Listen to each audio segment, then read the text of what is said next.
JBN, we keep you informed. Missing entertainer found dead. 37-year-old Peter Porter, otherwise called praj-x, an entertainer of Ballots River in Clarendon, has been found dead. He had been missing since Monday, January 20. His body was reportedly found in Spanish Town, St. Catherine on Wednesday. He left his home to go and sell a car. He was beaten to death in Spanish Town. No gunshot wounds, no stabs, them just kicking his face.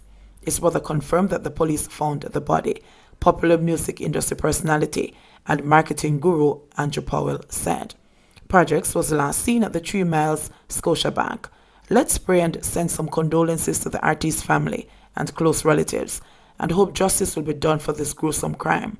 The last thing he told me last year was that he wanted to settle down and have his family, Powell added. Reports from the Chapelton police are that about 3 p.m. on Monday, Porter was last seen at home before he went to Kingston to sell his car. 2 men killed during alleged shootout with police in Central Village. 2 men were shot dead during an alleged shootout with the police in the Zambia section of Central Village, St. Catherine on Wednesday. The identities of the deceased have not been released. Reports are that about 10:45 a.m., the police were on foot patrolling the area when gunmen opened fire at them. The officers reportedly took evasive action and returned fire. When the shooting subsided, 2 men were found suffering from gunshot wounds and were later pronounced dead at hospital. Meanwhile, the police reported that 2 guns were also recovered following the shootings. The incident follows Monday's gun attack in which 3 people, including 2 brothers in their early 20s, were shot dead by gunmen in 2 separate incidents in Central Village. A curfew has been in place in sections of the community since Saturday. Police hunting for taxi driver who mowed down traffic cop. The police high command has condemned an incident in which a police constable was mowed down by a public passenger vehicle at the intersection of Trafalgar Road and Worthington Avenue this morning. According to the police, the constable was conducting traffic management duties at the intersection when he signaled the driver of a Toyota Wish motor car registered PJ6379 to stop. The driver reportedly slowed down before accelerating the vehicle into the path of the constable, running him over and crushing one of his legs. He's been treated for injuries at the Kingston Public Hospital. It is alleged that the occupants of the car were responsible for robbing persons in Mona and O pastures. In the meantime, the police are urging the driver to turn himself in immediately. Bail condition change for Reid, Pinnock, and co-accused to return to court on April 8th. Former Education Minister Royal Reid, Caribbean Maritime University President CMU Fritz Pinnock, and their co-accused are to return to court on April 8th on corruption charges.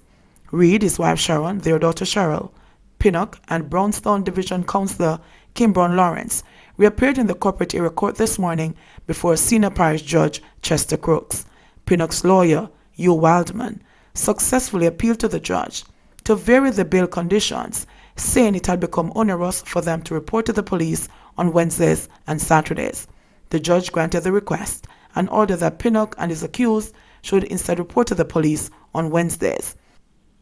In the meantime, Wildman says he will be going to the Judicial Review Court on February 10 to challenge a ruling by Chief Justice Brian Sykes dismissing his application to quash the charges against his client.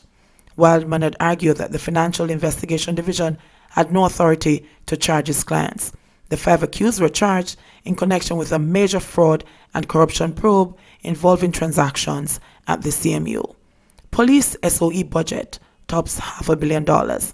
Almost 70% of the estimated $505 million budgeted to maintain states of emergency SOE during fiscal year 2019-2020 has already been spent on meals and hotel accommodation, as the government has dug deep to finance the police operations.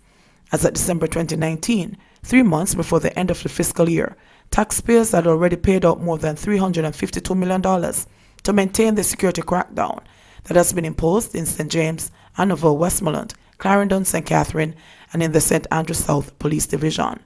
The increase per unit for meal is a significant contributing factor to the budget, said Assistant Commissioner of Police Warren Clark during a Public Administration and Appropriations Committee (PAAC) meeting at Parliament yesterday.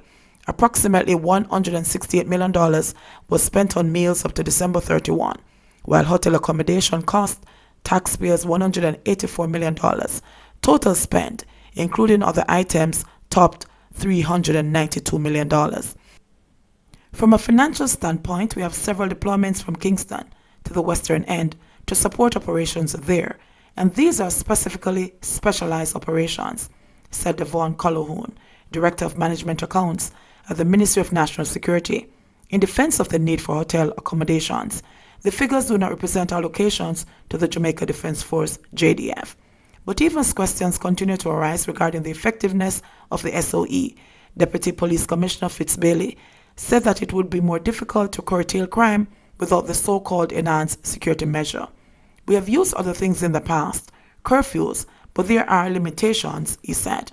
The intention of the SOE is to cauterize violence. It is not necessarily to stop crime. We operate the SOE with all types of police activities, including investigations, he noted. It was revealed that the enhanced security measures legislation that would provide the police with an alternative to SOE powers has been placed on the back burner. Instead, Acting Chief Technical Director in the Ministry of National Security, Delroy Simpson, said that other pieces of legislation have taken priority. Certainly at this point in time, it is not a priority. However, it is part of the legislative agenda to come up with that type of legislation, Simpson said. A surprise, PAAC Chairman Dr. Wickham McNeil said he thought the government had been actively seeking to pass that legislation. There was an agreement when the first state of emergency came about, where we had indicated that the government would find and they would get support about amending the legislation so that we could find an in-between, because many persons are not comfortable with the state of emergency, but find that there is no alternative, said McNeil. The disclosure infuriated opposition spokesman on national security Fitz Jackson, who believes that the legislation has been too long in coming. If national security is the number one challenge that faces the country, and you have sought to institute states of emergency, which is the most extreme legal instrument in the security architecture, and over 2 years you have not sought to advance those pieces of legislation, what else is more important to Jamaica than the security issue, and you have not touched that yet? He fumed. Despite SOEs being implemented in 7 of 19 police divisions island-wide, Jamaica recorded more than 1,300 murders in 2019. SOEs have largely suppressed murders and shootings in some zones, such as Westmoreland and Annabelle, but St. James and the St. Andrew South Police Division recorded higher homicides in 2019 than 2018. Violent crime has also spiked in other areas of the country, particularly in the metro divisions such as Kingston Eastern and Kingston Central. Jamaica loses ground on Corruption Perception Index.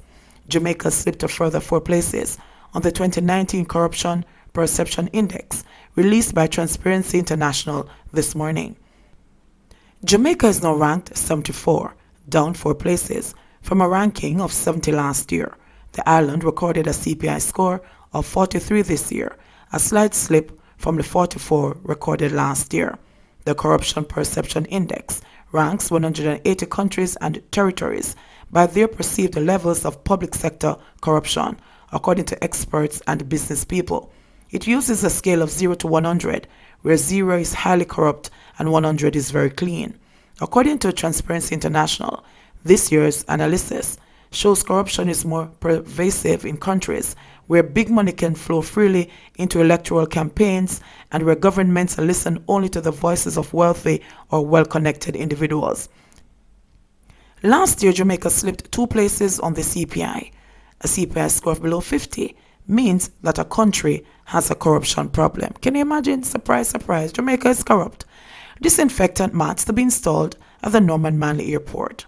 The Ministry of Industry, Commerce, Agriculture and Fisheries says disinfectant mats will be installed at the Norman Manley International Airport in Kingston as part of the government's efforts to reduce the risk of plant and animal pests entering the country. Speaking at the launch of the International Year of Plant, Portfolio Minister Audley Shaw said the installation will begin on February 1. Shaw said that the measure was being undertaken as a pilot exercise and is aimed at protecting the country's agricultural sector.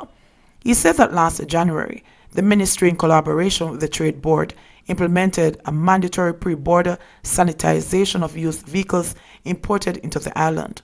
This, he said, was to prevent soil, which is a major carrier of pests, from entering the country. The ministry is also working with the Mexican government and the Jamaica Constabulary Force JCF on an agricultural canine program to help reduce the number of unauthorized animals and plants being smuggled into the country, the minister said. In addition, he said the government was moving to modernize the Plant Quarantine Act to make it more comprehensive. Soon, Jamaica will have a modern Plant Health Act in line with international standards, he said. JBN, we keep you informed. Please remember to subscribe, like, share, leave us a comment, and click the notification bell to receive our daily news items.